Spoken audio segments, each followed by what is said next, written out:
Bienvenue à toutes et à tous pour cette nouvelle exploration. Aujourd'hui, on plonge dans un symbole vraiment fascinant, universel même, le trône divin. On entend parfois CDSDI.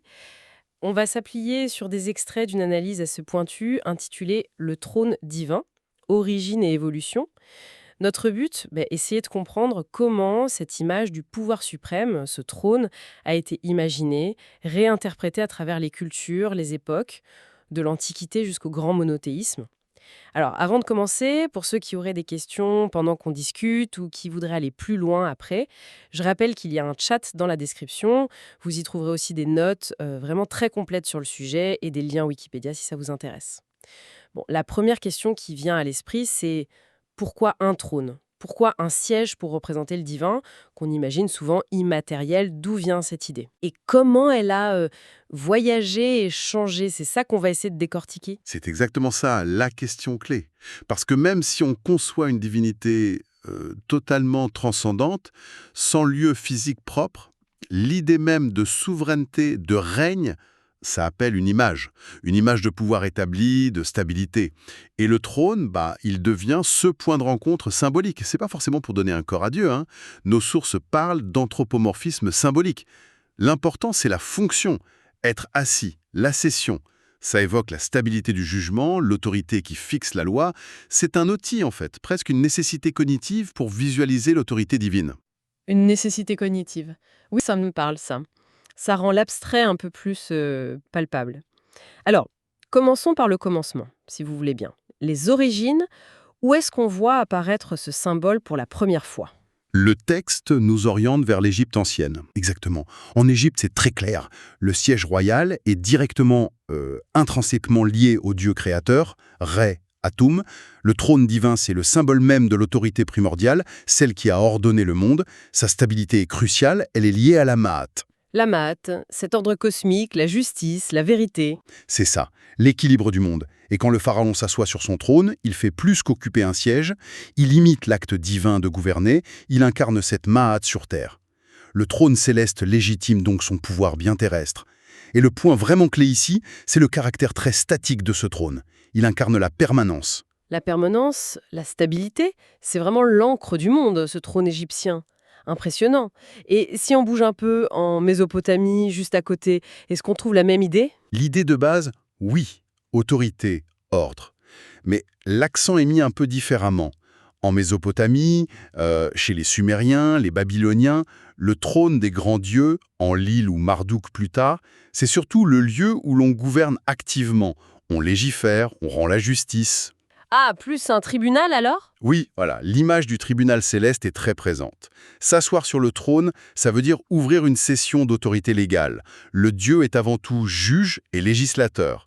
Donc le trône symbolise la stabilité, l'impartialité du jugement divin.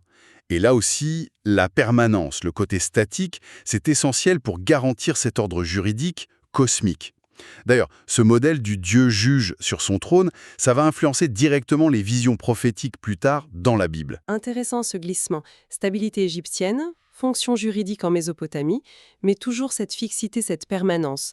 Alors, comment les traditions bibliques, le judaïsme, vont reprendre ce motif et le faire évoluer? Le terme hébreu, c'est kissé, vous disiez? Oui, qui sait? K-S-A. Un mot assez simple qui veut dire siège, tabouret, mais aussi le trône divin. Dans la Bible hébraïque, surtout les psaumes, les prophètes, le qui sait de Yah-W, c'est l'affirmation de sa royauté absolue. Sur l'univers, sur Israël. On a des images très fortes, comme Ésaïe qui voit Dieu assis sur un trône élevé et sublime. Oui, Ésaïe 6. Voilà. Mais très vite, une tension théologique apparaît. Une tension qui va devenir centrale pour la suite. Une tension, ouais, c'est-à-dire? Eh bien, c'est la tension entre l'immanence de Dieu, sa présence d'une certaine manière dans le monde, dans le temple de Jérusalem. L'Arche d'Alliance est même décrite comme son repose-pied, Faradom Raglav. Donc il y a une présence localisée. Un repose-pied. C'est très concret comme image. Très concret, oui. Mais d'un autre côté, ce même Dieu est absolument transcendant. Il dépasse infiniment tout ce qui est créé. Isaïe dit aussi dans un autre passage « Le ciel est mon trône et la terre mon marchepied ». Ah oui. Donc comment on concilie ça? Un Dieu dont le trône est le ciel entier, mais qui a un repose-pied dans le temple. C'est un peu paradoxal, non? C'est le cœur du problème théologique. Une présence ici, mais une source de pouvoir infiniment au-delà. Comment gérer ça? Et c'est là qu'intervient la vision d'Ézéchiel, que nos sources présentent comme une vraie rupture. La fameuse vision d'Ézéchiel, qu'est-ce qu'elle apporte de si nouveau? C'est la Merkaba. Ce terme veut dire char, véhicule, mais ça désigne le trône céleste qu'il voit. Et l'immense nouveauté, c'est que ce n'est plus un trône statique, c'est un char. Incroyable, complexe et surtout mobile, porté par des êtres vivants mystérieux, les Hayot, qu'on identifiera plus tard aux chérubins, avec des roues qui peuvent aller dans toutes les directions. Un trône mobile? Une sorte de trône divin sur roue cosmique? Mais pourquoi? Quel est l'intérêt théologique? Ça change tout. Cette mobilité, c'est la réponse directe à la tension dont on parlait. En rendant le trône mobile, on évite de fixer Dieu à un endroit, que ce soit le temple ou même le ciel lui-même. Ça combat le risque d'idolâtrie, l'idée que Dieu pourrait être contenu quelque part. Ah, je vois. Ça préserve sa liberté, sa transcendance. Exactement. La Merkaba, ça affirme que la souveraineté divine, la présence de Dieu, peut se manifester n'importe où, quand il veut. C'est une solution théologique géniale, sans doute née dans le contexte de l'exil à Babylone, quand le temple était détruit. Dieu n'est plus lié à Jérusalem, il est partout où son trône se déplace. Et la description elle-même est déroutante. Ézéchiel utilise un langage très symbolique, cryptique, feu, éclair, lumière aveuglante. Le trône est comme du saphir, et il est placé au-dessus d'une étendue, un firmament, le rakia, qui sépare clairement le divin du créé. Tout est fait pour dire que c'est autre chose, que ce n'est pas d'ici. Voilà, précieux, inatteignable, non terrestre. L'accent est mis sur la puissance dynamique, insaisissable, plus que sur la forme du siège. Et les Hayot, ces chérubins qui portent le trône, c'est juste pour faire joli, spectaculaire, ou ils ont un rôle? Ah non, ils sont cruciaux. Ce ne sont pas des décorations. Ce sont les moteurs, les gardiens de la Merkaba. Leur présence, c'est comme un tampon symbolique, une interface entre la sainteté écrasante de Dieu et nous. Ils médiatisent cette puissance. Ils montrent qu'on ne peut pas s'approcher comme ça. C'est ça. Ils signalent la distance infranchissable. Et ils symbolisent aussi la charge, l'énergie cosmique incroyable qu'il faut pour porter l'autorité suprême. C'est très fort visuellement. Du statique au dynamique, pour répondre à un besoin théologique. C'est passionnant de voir cette évolution. Continuons notre voyage. On arrive à l'islam. Là, la tradition semble pousser l'abstraction encore plus loin. On parle même de deux concepts distincts pour le trône. Tout à fait. L'islam va, disons, complexifier et dématérialiser encore le concept. Il introduit une distinction cosmologique très importante entre deux termes, Al-Kursi et Al-Arsh. D'accord. Al-Kursi et Al-Arsh. Alors, c'est quoi la différence entre les deux? Alors, Al-Kursi, ça veut dire littéralement le siège, ou parfois l'escabeau. On le trouve dans un verset ultra célèbre du Coran, l'ayat Al-Kursi, le verset du trône. Sourate 2, verset 255. Exactement. Et là, il est dit que le Kursi de Dieu englobe, s'étend sur les cieux et la terre. Les commentateurs musulmans classiques, souvent, ils ne le voient pas comme le trône ultime, mais plutôt comme le siège symbolique de l'autorité divine en action, ou de sa connaissance, son ilm, son savoir qui embrasse tout. Certains l'ont même vu comme le repose-pied divin, un peu en écho à la Bible. Donc le Kursi, c'est plus l'aspect actif, la domination, la connaissance de Dieu sur le monde. C'est une bonne synthèse, oui. La manifestation de son autorité et de son omniscience sur la création. Et puis il y a Al-Arsh. Al-Arsh, lui, on le traduit par le trône. Et il est considéré comme ontologiquement supérieur au Kursi. C'est le grand trône, la structure la plus vaste de toute la création. Selon beaucoup de traditions, l'arche enveloppe tout le reste. Le Kursi, les 7 cieux, la terre, tout. Tout.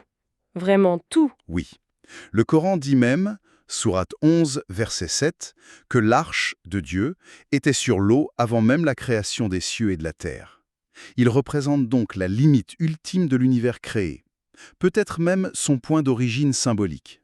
Attendez, je récapitule pour être sûr.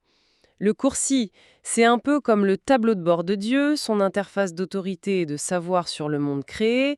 Et l'arche, c'est la structure englobante suprême, encore plus vaste, plus fondamentale, la frontière de l'être en quelque sorte. C'est ça l'idée. C'est une excellente manière de le dire, oui. Cette distinction arche-coursier, c'est une stratégie théologique très fine. Là où le judaïsme avait rendu le trône mobile, l'islam le spatialise et le hiérarchise. Le coursier représente l'immanence relative de l'autorité et du savoir dans la création. L'arche, lui, devient un concept de transcendance radicale. C'est moins un siège qu'une catégorie cosmologique, la structure suprême. C'est vertigineux comme vision de l'univers. Mais alors, il y a une affirmation précise dans le Coran sur cette arche qui, d'après nos sources, a causé des débats théologiques sans fin.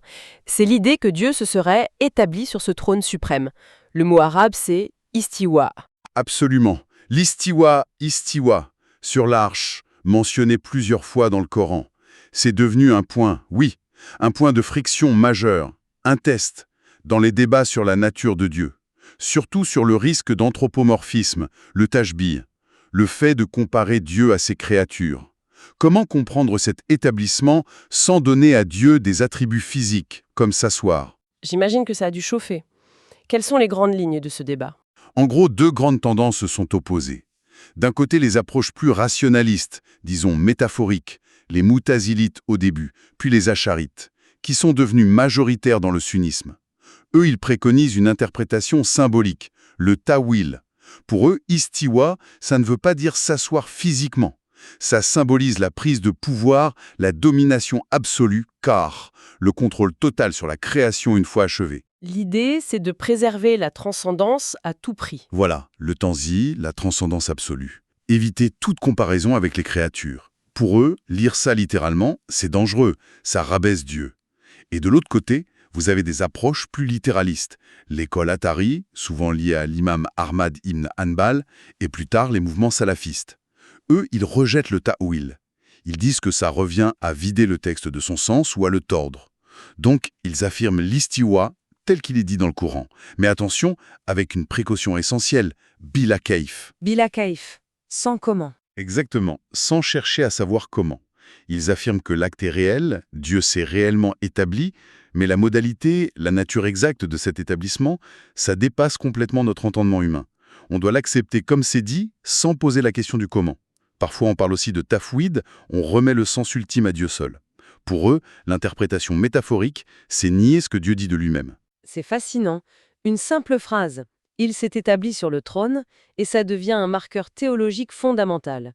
La façon de l'interpréter définit quasiment la conception de Dieu. Métaphore pour sauver la transcendance ou affirmation du texte tout en admettant les limites de notre raison. Le trône devient un enjeu entre foi et raison. C'est tout à fait ça. L'arche et l'istiwa sont devenus des points nodaux, définissant les lignes de partage entre écoles sur la question cruciale des attributs divins. Bon, alors, si on essaye de synthétiser après ce voyage incroyable, de l'Égypte statique au char mobile biblique jusqu'à ces concepts cosmologiques islamiques, c'est quoi la fonction profonde, la constante de ce symbole du trône divin malgré toutes ces transformations?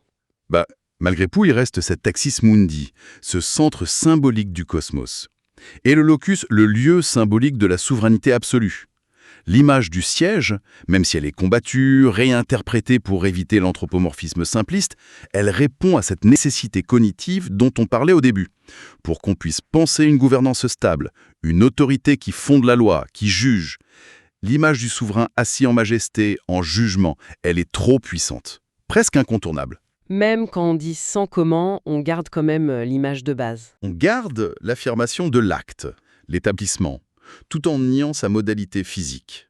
C'est la fonction symbolique législative, judiciaire, ordonnatrice qui prime toujours sur la forme matérielle du siège. Donc même en allant vers l'abstraction maximale, on garde cette racine de l'image du siège pour penser l'autorité. C'est fou. Et cette évolution constante vers plus d'abstraction, qu'est-ce qu'elle nous dit, au fond ? Elle raconte l'histoire de cette tension théologique permanente, au cœur même du monothéisme.